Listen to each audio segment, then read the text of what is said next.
você anuncia o tema. Pode ser.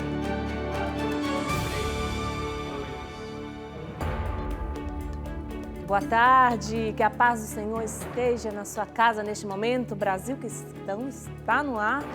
Hoje nós queremos acolher você. Hoje é terça-feira, portanto é dia de catequese. Quero lembrar você que no mês de maio, nesses 50 dias, que estamos vivendo antes de Pentecostes, esperando o dia de Pentecostes, o programa Brasil Cristão preparou para você uma série de catequeses todas as terças-feiras a respeito dos dons e dos fenômenos do Espírito Santo. Boa tarde, Fernando. Boa tarde, Drica. Boa tarde para você que nos acompanha.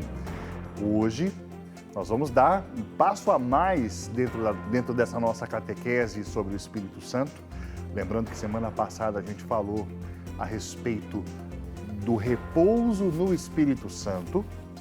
Isso já está disponível no canal de YouTube da Rede Século XXI, no canal de YouTube do CERN, Centro de Estudos e Renovação do Espírito. Você pode checar, averiguar isso lá. E hoje nós vamos falar do dom de línguas, Drica. Exatamente. Dom de línguas. Você que é da renovação carismática, com certeza, ou quando você escuta isso, você já sabe o que é, o dom de línguas, o orar em línguas. Mas se você nunca orou em línguas, não conhece, não sabe os fundamentos, de onde vem, para que serve o dom de línguas, esse dom de línguas de verdade, isso está dentro da doutrina da igreja? A igreja abençoa isso, aprova isso, Fernando? Eu acho, Drica, que é impossível hoje ser católico no Brasil e nunca ter ouvido falar de dom de línguas. Nunca ter ouvido, ou seja pela televisão, seja na sua paróquia, seja para bem, seja para mal, você já viu ou já ouviu falar a respeito do dom de línguas. O que é interessante é o seguinte: para você que é um líder dentro da igreja, por meio de uma pastoral, de um serviço, você que é um sacerdote, algo que tem que ficar claro, seja para você gostar, seja para você tecer críticas, a primeira coisa que nós precisamos sanar é a ignorância a respeito das manifestações do Espírito. E esse programa vai te dar fundamentos, Com esses fundamentos você vai fazer a sua opção, mas nós vamos lançar os fundamentos. Se você aceita ou não, se você quer ou não experimentar, se você acredita ou não, aí vai ser uma decisão sua. A nossa missão aqui no Brasil Cristão é exatamente essa: trazer à luz da doutrina da Igreja Católica tudo aquilo que nos foi revelado e tudo aquilo que nós vivemos em nossas paróquias, Para que, iluminados por essa mesma doutrina, nós possamos fazer de fato aquilo que é catolicismo e nada mais que isso, não é mesmo, Fernando? Sem dúvida. E falando em catolicismo, nós vamos começar então rezando o nosso texto, nossa dezena de hoje. Já é terça-feira, nós vamos rezar os mistérios dolorosos. Nós aqui no Brasil Cristão sempre rezamos o quarto mistério doloroso. Não, o quarto mistério de cada mistério do texto. Exato. Hoje é o quarto mistério doloroso. E esse é o mistério onde Jesus carrega a sua cruz. Enquanto Jesus carrega a cruz, Maria estava ali ao seu lado, acompanhando de longe. Em uma das suas quedas, segundo o filme mais lindo que já foi feito da Paixão, Nossa Senhora vai lá, acalentar o seu filho. Então hoje nós pedimos isso também a você.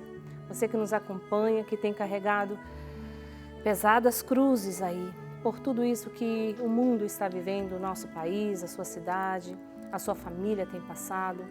Então vamos pedir a Nossa Senhora que ela nos ajude também a carregar a cruz de cada dia. Ela que tem a sua suavidade de mãe, sabe como fazer isso da melhor forma possível. Que mãe não sabe lavar uma ferida, Acalentar um filho que está ali passando por um sofrimento. Isso é próprio de mãe. Que Nossa Senhora, então, ela agora tome você em seus braços e te acalente e ajude você a carregar essa cruz.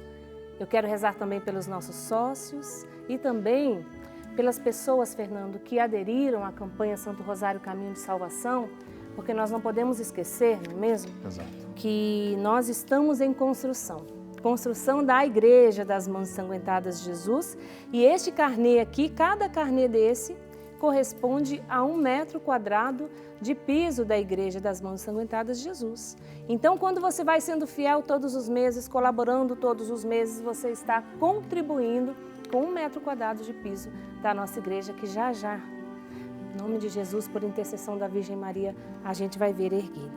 Vamos rezar? Vamos.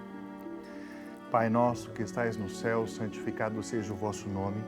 Venha a nós o vosso reino, seja feita a vossa vontade, assim na terra como no céu. O pão nosso de cada dia nos dai hoje, perdoai-nos as nossas ofensas, assim como nós perdoamos a quem nos tem ofendido, e não nos deixeis cair em tentação, mas livrai-nos do mal. Amém. Ave Maria, cheia de graça, o Senhor é convosco, bendita sois vós entre as mulheres, e bendito o fruto do vosso ventre, Jesus. Santa Maria, Mãe de Deus, rogai por nós, os pecadores, agora e na hora de nossa morte. Amém. Ave Maria, cheia de graça, o Senhor é convosco, bendita sois vós entre as mulheres, bendito o fruto do vosso ventre, Jesus. Santa Maria, Mãe de Deus, rogai por nós, os pecadores, agora e na hora de nossa morte. Amém. Ave Maria, cheia de graça, o Senhor é convosco, bendita sois vós entre as mulheres, e bendito o fruto do vosso ventre, Jesus. Santa Maria, Mãe de Deus, rogai por nós, os pecadores, agora e na hora de nossa morte. Amém. Ave Maria, cheia de graça, o Senhor é convosco, bendita sois vós entre as mulheres, bendito o fruto do vosso ventre, Jesus. Santa Maria, Mãe de Deus, rogai por nós, os pecadores, agora e na hora de nossa morte. Amém. Ave Maria, cheia de graça, o Senhor é convosco, bendita sois vós entre as mulheres,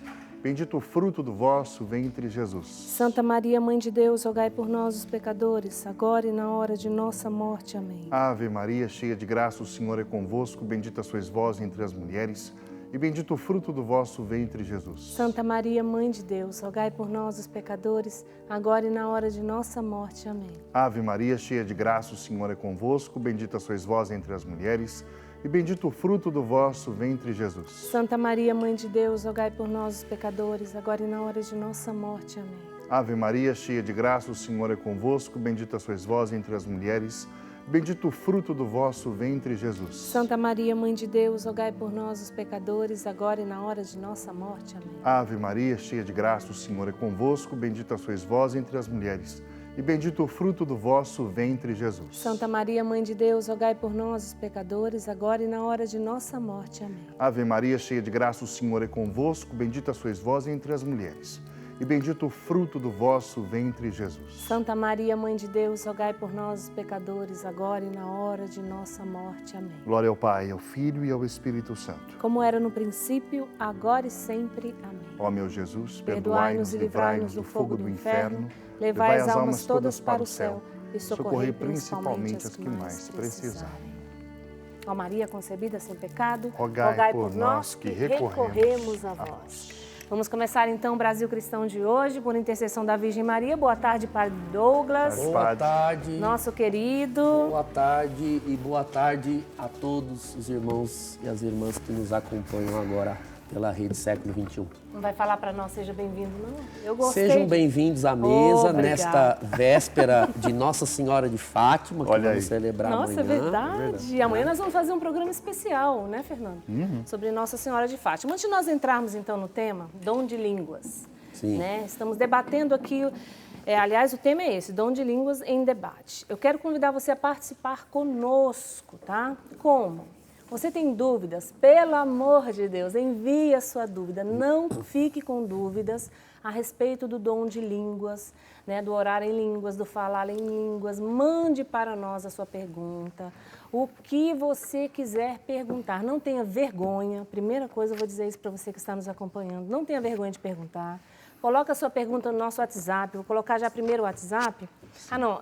Quem está ali é o nosso telefone. Pode ser. Nosso telefone, se você vai ligar para nós, né? Você que sempre participa através do telefone, ligue para nós, no 19 3871 9620. Envie a sua dúvida, a sua pergunta, o seu comentário, algo que você viu, ficou curioso, não sabe dar nome, aconteceu, não aconteceu, na sua paróquia acontece assim, assado. Mande para nós, o Padre Douglas está aqui para nos ensinar à luz da nossa doutrina, então faça isso. Quer enviar mensagem para nós, áudio, vídeo, o que você quiser, também enviando o seu comentário e tirando a sua dúvida, nosso WhatsApp, 19 997 16 9915. Esse é o nosso WhatsApp especial para você participar conosco, tá bom? E faça isso a partir de agora, está liberado. Eu, até onde sei, Drica, parece que nós já temos aí uma série de perguntas que já foram enviadas a respeito do dom de línguas. Acho que vai ser bem bacana a gente ir trazendo essas perguntas para a nossa conversa. Vamos iniciar a nossa conversa, então, sobre o dom de línguas. Eu acho que é interessante a gente fazer aquela contextualização que a gente teve todo o cuidado lá na terça-feira passada, quando nós falamos do Espírito Santo, quem é o Espírito Santo, sua ação. Padre, vamos fazer um voo panorâmico nisso daí de novo, e aí a gente retoma a partir disso. Exato. No programa passado, onde nós falamos do repouso no repouso no Espírito. Espírito. Sim, e lá nós fomos adiantando, né, falando bastante sobre a ação do Espírito Santo.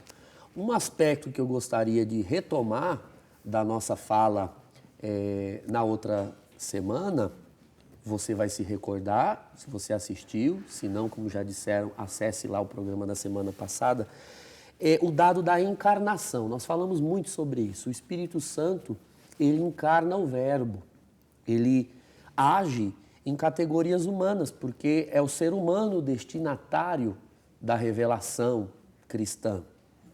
Então, nós dissemos que as formas do Espírito se manifestar terão de ser formas selecionadas por ele na experiência humana. Quando nós observamos as religiões, todas elas, vamos parar um momento para pensar nas religiões pré-cristãs. Vamos pensar por um momento. Sempre onde houve civilização humana, houve o comportamento religioso. Em todo lugar, os índios tinham a sua religião. Sim. Aquelas tribos africanas tinham as suas religiões.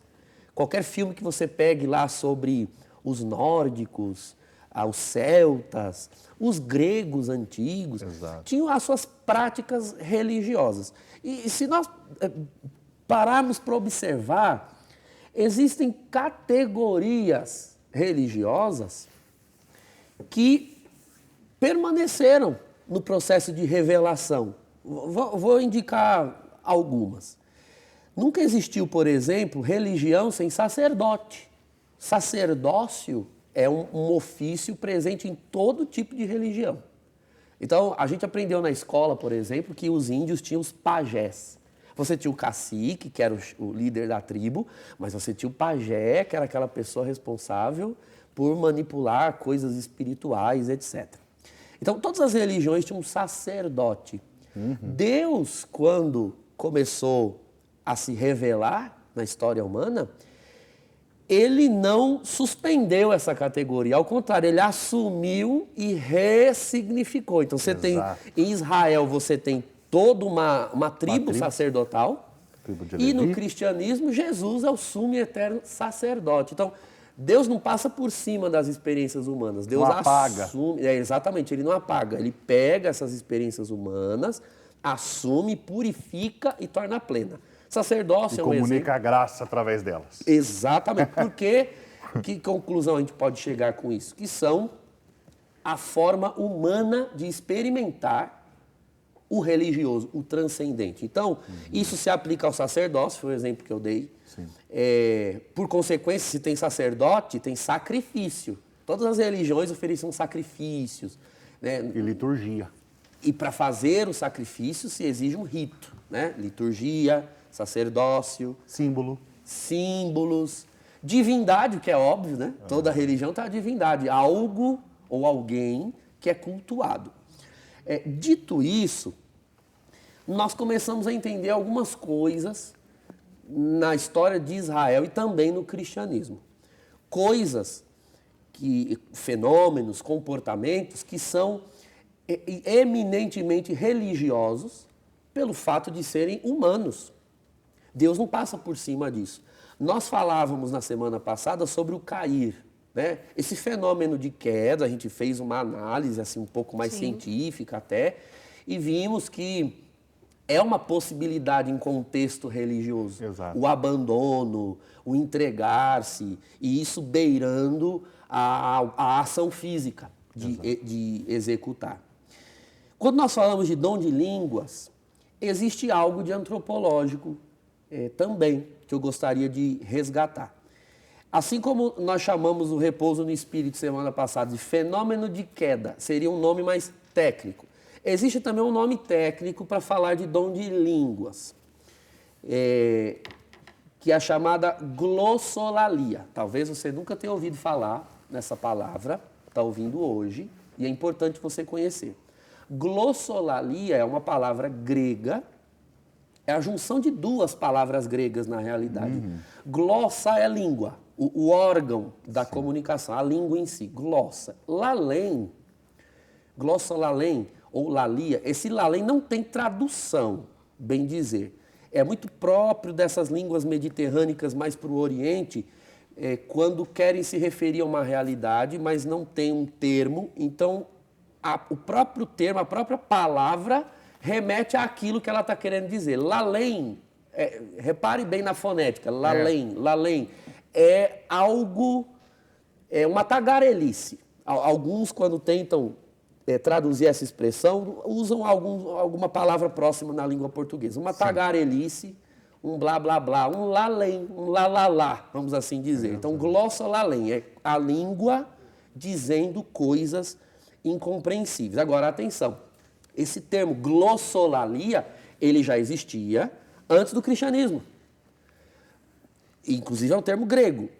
Se é um termo grego, era usado no mundo grego. No mundo grego, existia, como eu disse há pouco, as suas religiões, suas práticas religiosas.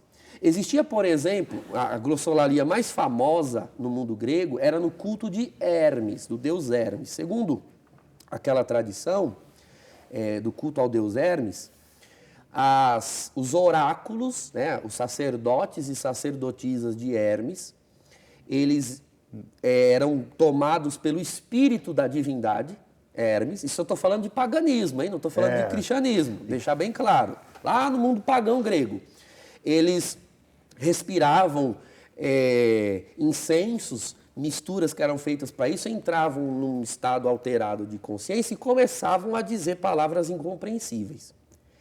E eles chamavam de glossolalia. Eram línguas estranhas. E era preciso que os oráculos, os profetas de Hermes, traduzissem ou interpretassem aquelas línguas. É daí que vem, por exemplo, a palavra hermenêutica. Hermenêutica é uma palavra usada nas ciências. Hermenêutica é interpretar algo.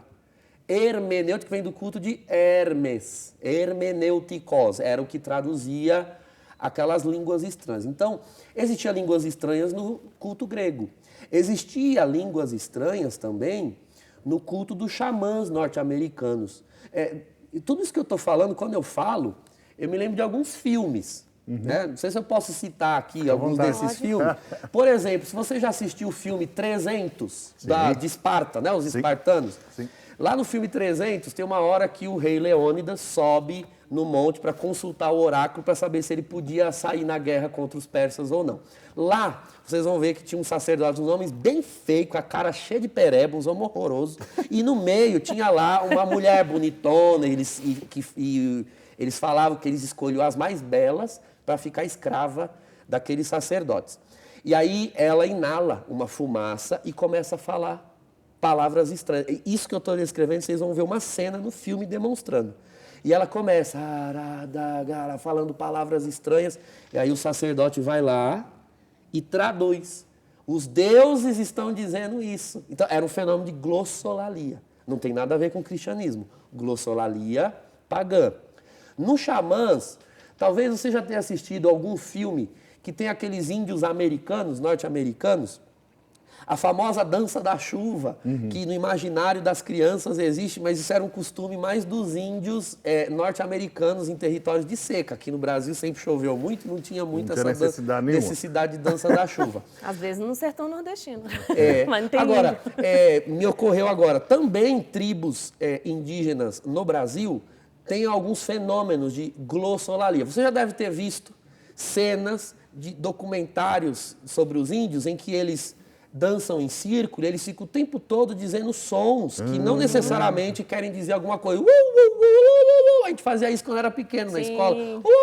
Aqueles sons incompreensíveis. Qual era o intuito? De se comunicar com o transcendente. Eles entendiam que o transcendente certamente não mancharia a sua língua com a língua corriqueira que nós usamos para nos comunicar no cotidiano. A nossa língua é profana. ela é usada para maldizer, embora também seja usada para invocar os deuses, mas ela também é usada para coisas más. Então, certamente deveria existir uma língua sagrada que nos fizesse sair do patamar da mera humanidade pecadora, profana e subir ao sagrado. Por que eu estou contando esses exemplos? Porque assim como Deus assumiu o sacerdócio, que existia no paganismo também, Sim. e no cristianismo isso é purificado e se torna pleno, sacrifício, liturgia, rito. A glossolalia, o fenômeno de glossolalia também é uma expressão humana, é um modo humano de fazer religião, de buscar contato com o sagrado. Exato. E Deus, no seu Espírito Santo, conhecendo todos os povos, conhecendo o modo humano de se expressar religiosamente, se apropriou também da glossolalia. Então, no cristianismo, a glossolalia, ela incorpora, né? Ela torna-se um dom. Exato. Quando a gente estuda a fenomenologia da religião, que é realmente esse esforço que o padre Douglas acabou de colocar aqui, e é maravilhoso fazer isso, uma das coisas que mais me fascinou nesse estudo é quando a gente falava a definição de mistério tremendo e fascinante. Primeiro, mistério. Quando você entra na dimensão do mistério, o ser humano, quando ele se coloca diante da dimensão do mistério, esse ato religioso se reveste de uma série de ações racionalmente incompreensíveis. E nós estamos falando isso do fenômeno religioso enquanto tal. Isso é antropológico. O ser humano, na busca daquilo que é mistério, ele vai se fazer uso de modos de expressão, de oração, vamos dizer, que fogem àquilo que é o ordinário, corriqueiro, racional, inteligível e por aí vai. Exatamente. Esse mistério, é tremendo e é fascinante. Eu acho isso maravilhoso. Exato. Tremendo porque dá medo. E fascinante porque você se sente atraído por isso. É Moisés diante da sarça. Sim. Tenho medo, mas eu quero. Eu tenho Exato. medo, mas eu vou. Causa temor, mas também causa atração. Exato. Existe um termo na teologia fundamental que nós usamos para expressar esse sentimento. Chama-se abissalidade. O mistério é abissal. O que significa? Diante de algo maior que eu, mais profundo que eu simplesmente entro em abissalidade. Ou seja, eu perco as palavras, eu caio o queixo. Eu fico encantado. Sim. E o Frei Raniero Cantalamessa, num dos seus livros, aquele livro sobre o cântico, o Veni Creator, né, o canto do Espírito, ele diz que quando nós não temos palavras para comunicar algo abissal dessa forma, nós só temos duas opções. Já que o problema aqui estão sendo as palavras. Não temos palavras, então estamos identificando um limite no vocabulário humano, na gramática humana. Então nós temos duas opções. Nós precisamos sair do campo da linguagem. E existem duas formas de fazer isso. Ele diz, ou para aquém da linguagem, ou para além dela. Aquém da linguagem significa se calar. Só contemplar. Exato. Então, o silêncio também é uma oração sem palavras. Eu não tenho palavras, então eu me calo. E não é nem oração mental nesse Também não sentido. é oração mental, não é expressão. Então eu vou para quem da linguagem. A linguagem não é mais um campo seguro para eu me expressar diante do mistério. Então eu venho a quem? Silêncio. Ou eu vou além, a glossolalia, o dom de línguas. O dom das línguas é ir para além da barreira da linguagem. A linguagem, quando ela se torna uma barreira, ou eu me calo ou eu extrapolo. Mas ficar nela não dá mais. Ela é um campo meramente natural. Então, para se mover no sobrenatural, nós precisamos então, de... é comum na espiritualidade cristã o silêncio, na espiritualidade contemplativa, ficar sem palavras na oração. Né? Porque a oração é mais afeto, é mais desejo do que palavras. Todas as grandes escolas espirituais gostam de recordar esse dado. Então, vir para aquém. Mas nós precisamos recordar que ir além da linguagem também é um modo de se expressar. É um modo de orar sem palavras. Eu não tenho palavras, então eu me calo ou eu irrompo em sons, incompreensíveis, até porque esse também é um instinto de um coração filial. O filho, diante da mãe, diante do pai, diante daquele que lhe há de cuidar, de sanar as suas necessidades, não sabendo como se expressar, ele não se cala, ele, pelo contrário, vai para além da barreira da linguagem. O Fernando tem aqui um livro nas mãos, que é o Pentecostalismo entre os Católicos, é um livro da década de 70, do teólogo René Laurentin, um grande teólogo. Esse é um dos primeiros livros do movimento carismático, esperamos que em breve volte a ser editado, ele é esgotado esse livro. Nesse livro, o teólogo faz uma apreciação fantástica sobre a glossolalia como imperativo antropológico, como um modo humano de se expressar, inclusive no âmbito religioso, onde, naquela religião, se propõe uma relação do fiel com Deus como pai.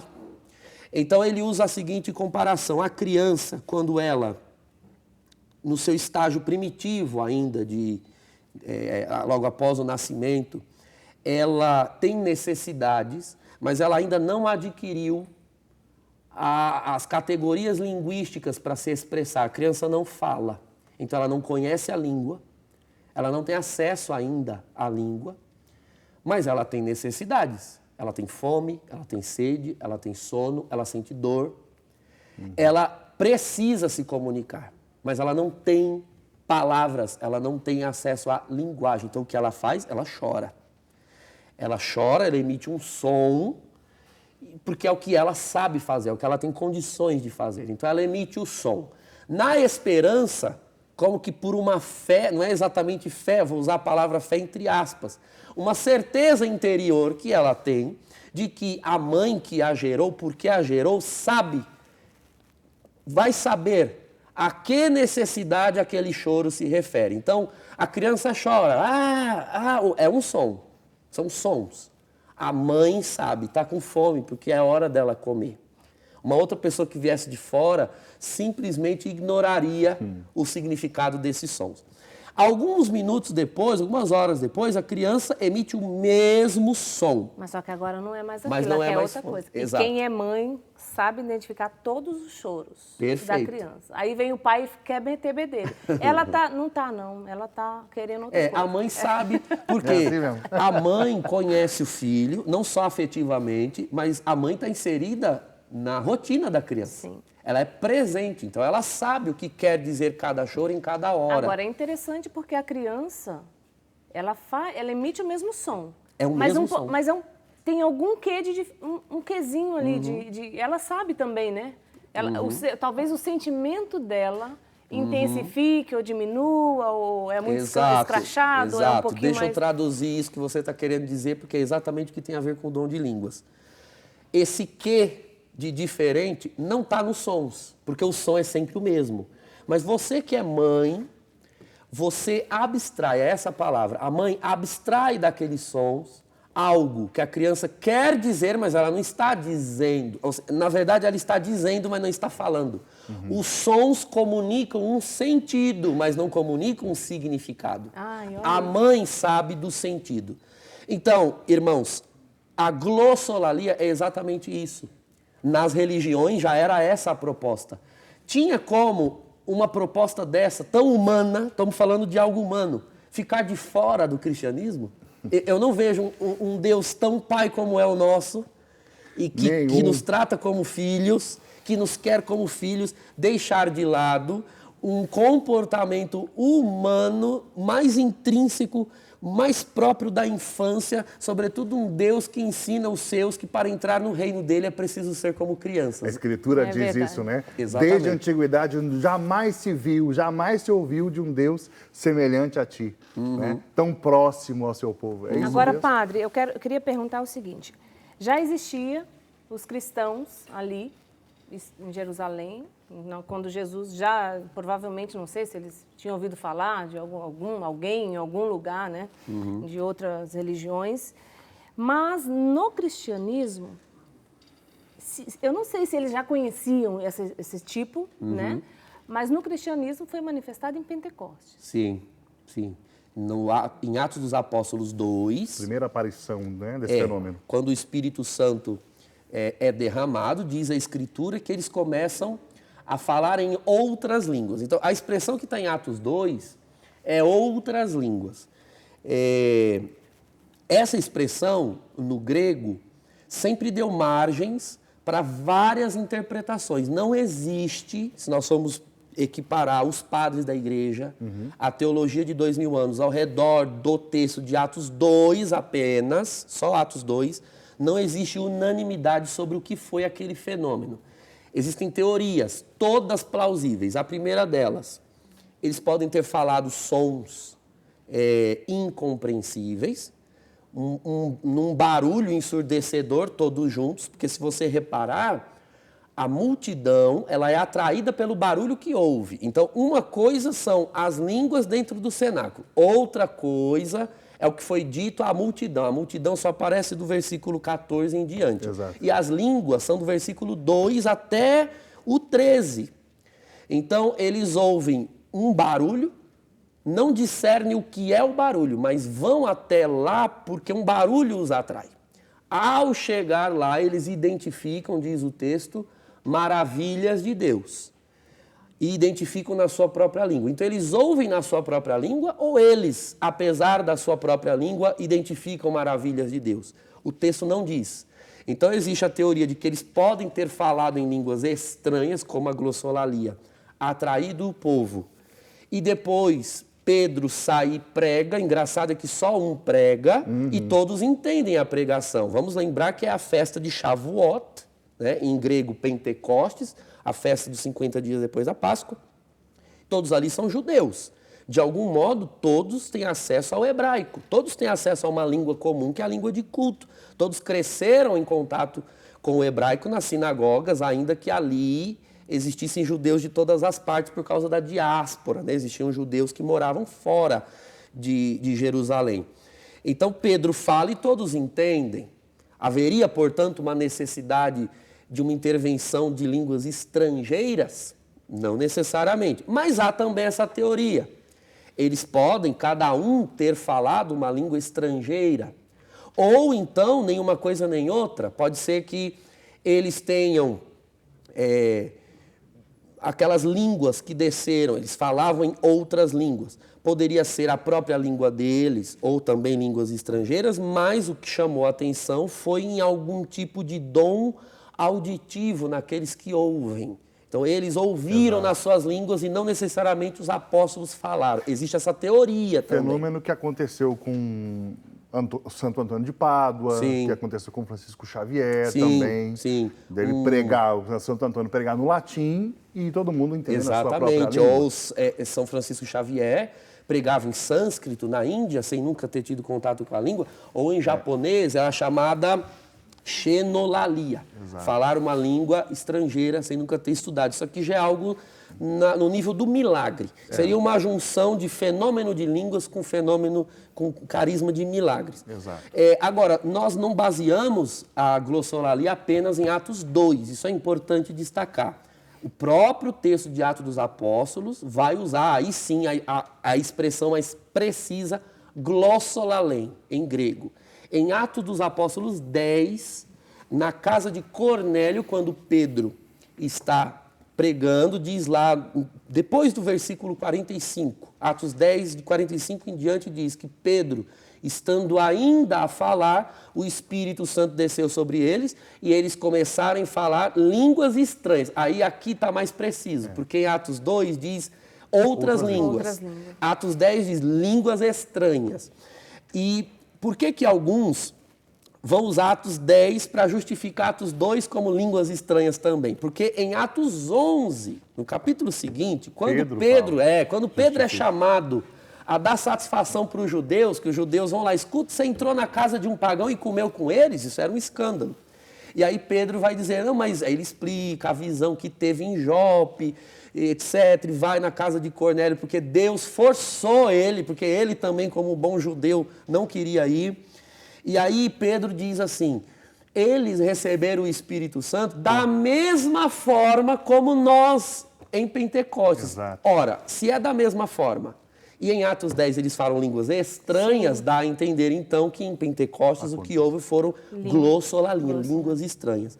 Padre, a gente vai fazer um intervalo antes da gente continuar? Segura aí. Sim. A gente já volta. E nesse intervalo, aproveita então para enviar a sua pergunta, participar conosco, enviar a sua dúvida aqui no nosso telefone, 1938719620. Estamos falando do dom de línguas e agora sim nós vamos entrar mesmo, né? Você já foi contextualizado aí antropologicamente sobre essa glossolalia existente no mundo. Então, quando nós voltarmos, vamos seguir falando do dom de línguas. Envie para nós suas perguntas, também seu pedido de oração, se você quiser, vamos rezar por você. 1938719620. Então, vamos ao intervalo, daqui a pouquinho a gente volta.